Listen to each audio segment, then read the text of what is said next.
So Richard, I think let's get straight into it. Okay.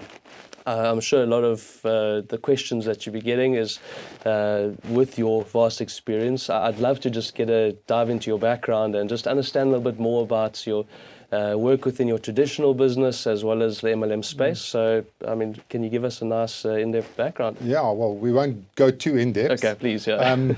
So we'll leave all the criminal activities out. Please We'll do, just do the yes. straight stuff. Thank you. Okay, lovely. Yeah, so look, I come out of a traditional business background.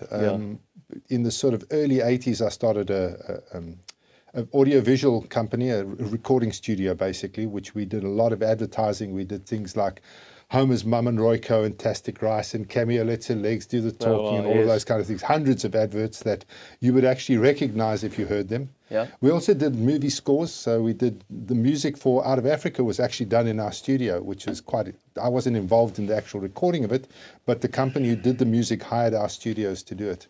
So that's kind of was my start in the business realm. That recording studio then became a full-fledged advertising agency called Ad Makers, which is still going today. Yeah. Very successful ad agency.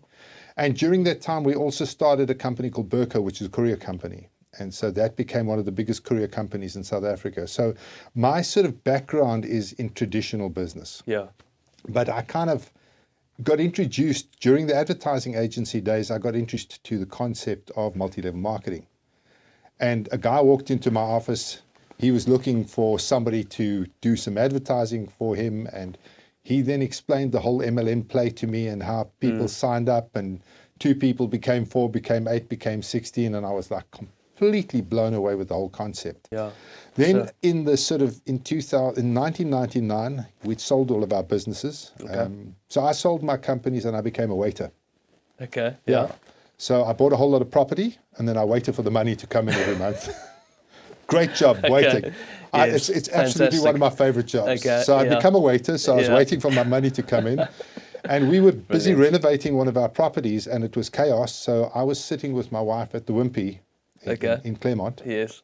And we were sitting discussing our business and what was happening and what we should do next. And I was reading the paper and there was an article in the paper that said that in South Africa, 22% of our population was unemployed.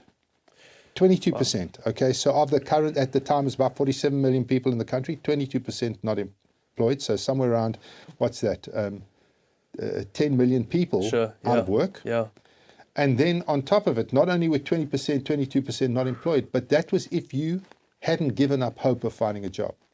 So the paper said if you gave up hope and you stopped looking for a job because there was no chance of you finding one, you no longer counted. Yeah.